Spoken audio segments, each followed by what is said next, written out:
So hello everyone. आज के इस सेशन में हम बात करने वाले हैं ह्यूमन सेंसरी ऑर्गन्स के बारे में। ये क्या होते हैं, कैसे काम करते हैं, कौन कौन से होते हैं और हमसे एग्ज़ाम में कैसे क्वेश्चन इससे पूछ सकते हैं। तो इस सभी को जानने से पहले आप ज़रा जान लो कि जो मनुष्य है इसमें 5 सेंसरी ऑर्गन पाए जाते हैं। हम सेंसरी ऑर्गन को ज्ञानेंद्रिय भी कहते हैं। तो ये सेंसरी ऑर्गन होते क्या हैं? तो आप इसको ऐसे समझो कि जो हमारे पास में बाहरी वातावरण है, हमारे पास एनवायरनमेंट है, उसमें जो घटनाएं हो रही हैं या फिर जो बाहरी वातावरण का हम ज्ञान ले सकते हैं कि कोई चीज़ हमें गर्म लग रही है, ठंडी लग रही है, उसका स्वाद खट्टा है, मीठा है, कोई तेज़ बोल रहा है, धीमा बोल रहा है, कोई हमारे सामने खड़ा है, उसका रंग कैसे पहने हुए। तो इस सभी की जो भी बाहरी जानकारी है, तो ऐसा मान के चलो अगर हमारे पास सेंसरी ऑर्गन नहीं होते तो क्या है, हम जो बाहरी हमारे पास एनवायरनमेंट है उसके बारे में नहीं जान पाते।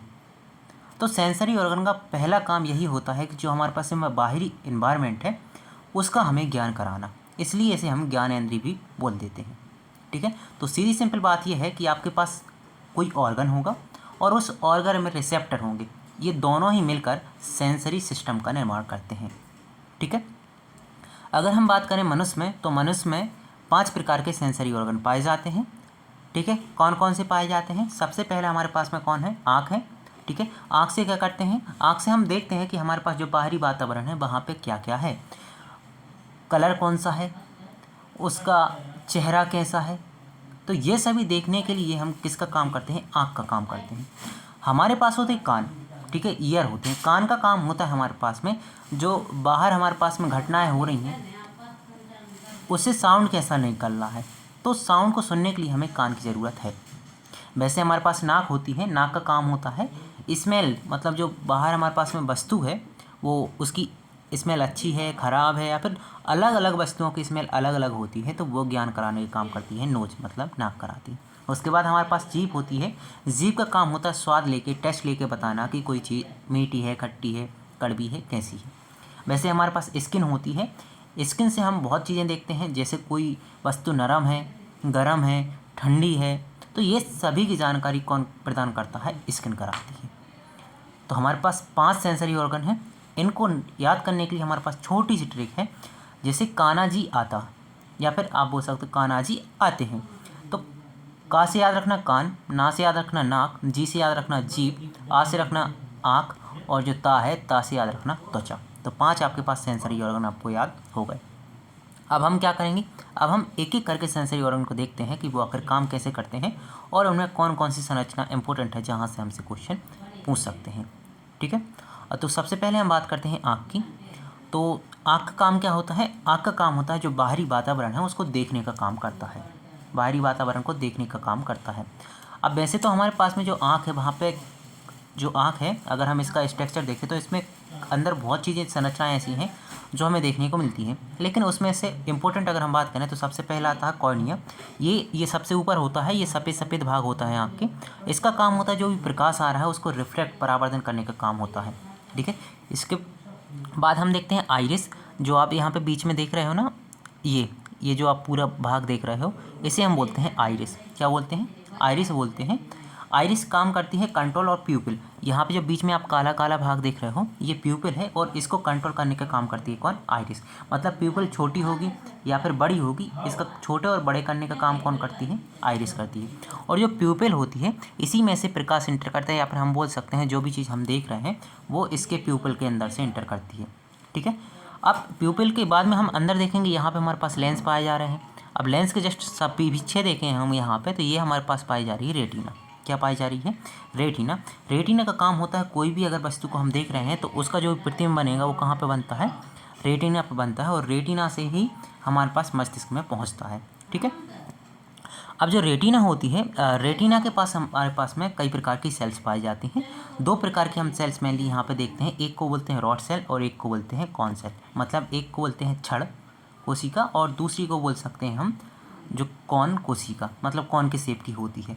इन दोनों का काम क्या होता है? जो रॉड सेल होती है ये अक्सर, रॉड से याद रखना, इनका काम होता है रात के टाइम यूज होती हैं ठीक है, रात के टाइम यूज होती हैं कि रात के टाइम हम देख सकते हैं रॉड सेल की मदद से।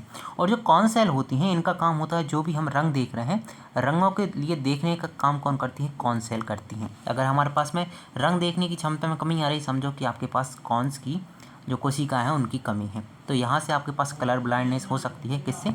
कॉन सेल से। और नाइट ब्लाइंडनेस होती है किससे? रॉड सेल की कमी से। ठीक है, तो अभी आपके बताया थी जो रॉड सेल होती हैं वो कब काम करती है? जब डिम लाइट होती है, हमारे पास में प्रकाश बहुत कम होता है, और अक्सर यहाँ पे जो भी प्रतिबिंब बनता है ब्लैक एंड वाइट हमें दिखाई देता है, या फिर हम बोल सकते हैं ब्लैक एंड वाइट विजन देखने के लिए हम रॉड सेल का उपयोग करते हैं। वही जो कॉन सेल होती हैं ये ब्राइट लाइट में दिखती है, मतलब अच्छा प्रकाश है तब हम कॉन सेल्स का उपयोग करेंगे, और जो कलर वगैरह है उसका ज्ञान कराने की कॉन सेल्स होंगे। अब जो हमारे पास आँख है ना, वहाँ पे दो बहुत ही अच्छी हमारे पास में रहेंगे स्पॉट, एक को बोलते हैं ब्लाइंड स्पॉट, एक को बोलते हैं येलो स्पॉट। अब ये दोनों कहाँ पे होते हैं? तो याद रखना आप, जो ब्लाइंड स्पॉट होता है ये जस्ट हमारे पास में जहाँ से ये नलिका नर्व्स निकली है ना, यहाँ पे अगर कोई भी प्रकाश पड़ता है तो क्या होगा? जो नर्व्स की वजह से यहाँ पे हमारे पास कोई रिसेप्टर है नहीं, तो रिसेप्टर ना होने की वजह से हमारे पास में कुछ भी अगर यहाँ पे प्रतिबिंब बनता है तो दिखाई नहीं देगा, तो इसी को हम बोलते हैं ब्लाइंड स्पॉट। मतलब यहाँ पे कुछ भी हमें दिखाई नहीं देगा, इमेज फॉर्मेशन नहीं होगा। वैसे ही हमारे पास जो रेटिना होती है यहाँ पे एक पर्टिकुलर एक छोटे सा संरचना होती है, येलो टाइप है, और यहाँ पे अगर कोई भी इमेज बनती है वो साफ क्लियर दिखाई देती है, इसलिए इसे बोलते हैं येलो स्पॉट। सबसे ज़्यादा हमें येलो स्पॉट पर ही दिखाई देता है, और कहाँ पर बिल्कुल नहीं दिखाई देता है? तो ब्लाइंड स्पॉट पे हमें बिल्कुल भी दिखाई नहीं देता है। जो आँख की हम बीमारी की बात करें, नाइट ब्लाइंडनेस होती है और कलर ब्लाइंडनेस। नाइट ब्लाइंडनेस अभी आपको बताया था किसके कारण होती है? रॉड सेल की कमी के कारण होती है। और कलर ब्लाइंडनेस की अभी हमने बात की थी, इसे वर्णांता भी बोलते हैं, ये होती है कॉन सेल्स के कारण। ठीक है, नाइट ब्लाइंडनेस को हम रतौंधी भी कहते हैं। ओके, अगले ऑर्गन की तरफ बढ़ते हैं और हम समझते हैं कान के बारे में। कान क्या काम करता है? कान काम करता है हमारे पास में सुनने के लिए, और जो हमारे पास बॉडी है उसको संतुलन करने के लिए काम करता है। जो कान होता है हम इसे मेनली 3 भागों में पढ़ने की कोशिश करते हैं, मतलब 3 भागों में से हम पढ़ते हैं। एक पढ़ेंगे हम बाहरी कान, ठीक है, उसके बाद में हम पढ़ेंगे आंतरिक, या फिर हम बोल सकते हैं पहले मध्य पढ़ेंगे, 2 हो गए, बाहरी, मध्य और आंतरिक। तो 3 प्रकार से इसे डिवाइड करके हम पढ़ते हैं। एक एक करके सभी काम देख लेते हैं। सबसे पहले हम पढ़ते हैं आउटर या फिर बाहरी कान। तो यहाँ पे पिन्ना होता है, ये रहा हमारे पास पिन्ना, ठीक है, और ये हमारे पास में रही ऑडिटरी कैनल। जो पिन्ना होता है, पिन्ना और ऑडिटरी कैनल का काम क्या होता है? जो बाहर से हमारे पास में साउंड वेव आ रही हैं उनको इकट्ठा करने का काम होता है। पिन्ना का काम क्या होता है? जो बाहरी वेव्स आ रही हैं हमारे पास साउंड की, उन्हें इकट्ठा करने का काम करता है। जो मिडल ईयर है वहाँ पे हम पढ़ते हैं 3 मेजर हमारे पास सबसे छोटी पाई जाती हड्डियाँ, जिसे हम बोलते हैं मेलस, इनकस और स्टेप्स। ये देखो, ये मेलस है, इनकस है, स्टेप्स, ये 3 हमारे पास में छोटी छोटी हड्डियाँ पाई जा रही हैं। तो ये कहाँ पाई जा रही हैं? मध्य कर्ण में पाई जा रही हैं। इनका काम होता है जो साउंड है उसको बढ़ाने का काम करते हैं। साउंड स्लो हो गया तो उसको क्या है? बढ़ाने का काम करते हैं, मतलब एम्पलीफाई साउंड करते हैं। ठीक है, इसके बाद हम पढ़ते हैं इनर ईयर में हम देखेंगे, आंतरिक कान में 2 चीज़ें देखेंगे। एक कोकिला देखेंगे, कोकिला ये रही हमारे पास में, ये क्या हमारे पास में? कोकिला है। इसका काम होता है जो साउंड है उसे सुनने का काम होता है। असली काम कौन करता है? कोकिला करती है, साउंड को सुनने का काम करती है, फिर सुनकर हमारे पास मस्तिष्क तक भेज देती है कि क्या आकर हमारे पास सूचना मिली है। और जो यहाँ पे हम देखें सेमी सर्कुलर कैनल, ये रही हमारे पास सेमी सर्कुलर कैनल, इसका काम होता है बैलेंसिंग करने का, जो हमारा शरीर है बैलेंस करें। इसके बाद में हम एक और देखेंगे यहाँ पे, ये हम एक ट्यूब देखेंगे, इसे हम बोलते हैं यूस्टेचियन या फिर यूस्टेकियन, कुछ भी बोल सकते हैं, इसको ट्यूब बोलते हैं, अलग अलग प्रोनाउंसिएशन हो सकता है। इसका काम होता है जो प्रेशर है उसको संतुलित करने का काम करता है।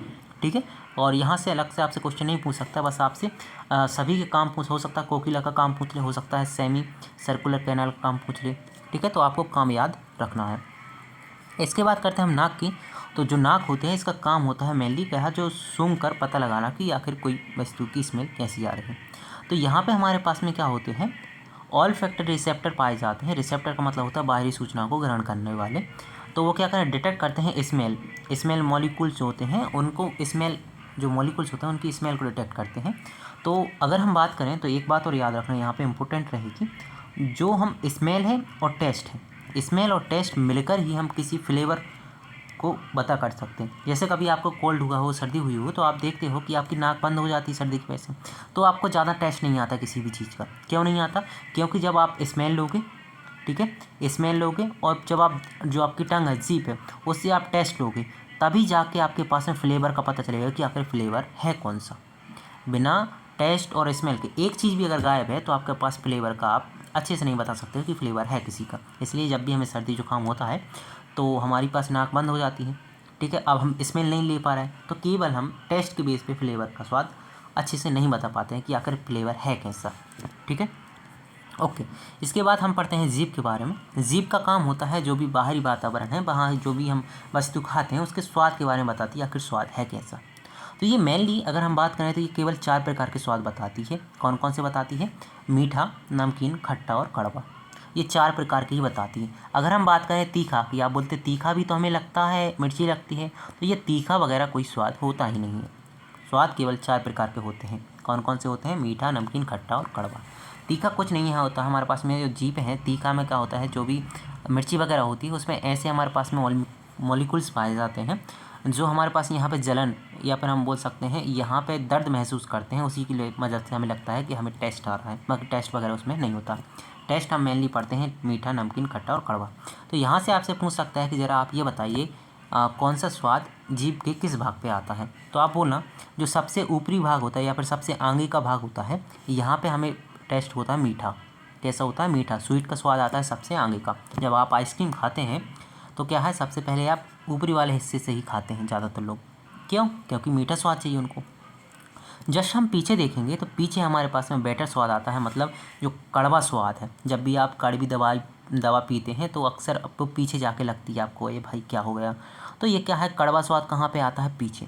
कड़वा के जस्ट आगे हम देखेंगे पिछले वाले भाग पर, कोने पर, यहाँ पे आता है हमारे पास में खट्टा स्वाद। कैसा आता है? खट्टा, यानी सौर स्वाद आता है। और जस्ट आगे वाले किनारे पर, जो आगे वाले 2 किनारे दिख रहे हैं अगले हिस्से के किनारे पे, तो यहाँ पे हमारे पास आता है नमकीन स्वाद आता है, साल्टी टेस्ट आता है। वहीं पे अगर हम बीच की बात करें तो यहाँ पे ये टेस्ट लेस होता है, यहाँ पे कोई भी टेस्ट हमें नहीं आता है, ठीक है। बात क्लियर है? इसे याद करने की ट्रिक ये है कि आप याद रखो मीठा, नमक, खट्टा, कड़वा। मीठा, नमक, खट्टा, कड़वा, ये सीक्वेंस में याद रखो। सबसे पहले मीठा, फिर नमकीन, फिर खट्टा और फिर कड़वा, ठीक है। लास्ट हमारे पास आता है ऑर्गन जिसका नाम है स्किन, त्वचा। तो ये क्या करती है, हमारे पास में जो भी इन्वायरमेंट है उसमें मौसम कैसे चल रहा है, गर्म है, सर्दी है, या फिर किसी चीज़ को हमने छुआ है वो कैसी है, उसके बारे में हमें ज्ञान कराता है, ठीक है। तो सबसे बड़ा अगर हम बात करें तो सबसे बड़ा हमारे पास सेंस ऑर्गन यही है। और यहाँ पे अगर इसके फंक्शन की बात करें तो ये टच, मतलब हमारे पास में छू के हम पता लगा सकते हैं। प्रेशर के बारे में भी ये बताता है, टेम्परेचर कैसा है और हमें दर्द हो रहा है या नहीं हो रहा, वो सभी बताने का काम करता है स्किन। अब जो स्किन होता है ना, इस पे पास कई रिसेप्टर होते हैं, जिसमें से इम्पोर्टेंट है एक हमारे पास में होता है थर्मो रिसेप्टर। क्या होता है? Thermo receptor. थर्मो रिसेप्टर का काम होता है जो टेम्परेचर है उसको बताने का, कि हमें ठंडी लग रही है या फिर गर्मी लग रही है, तो उसका काम होता है थर्मो रिसेप्टर का, कि ये रिसेप्टर सेंस करेंगे और बताएंगे कि ठंडा है बाहर का मौसम या फिर गर्म है, ठीक है। ये कुछ इस प्रकार होते हैं थर्मो रिसेप्टर। इनका काम होता है सर्दी या फिर गर्मी को बताने का, ठीक है। इसके बाद में हमारे पास होता है मैकेनो रिसेप्टर। मैकेनो रिसेप्टर का मतलब होता है टच के द्वारा या फिर प्रेशर के द्वारा हमें बताता है कि आखिर टच या प्रेशर है कैसा, अच्छा है या फिर ख़राब है, ठीक है।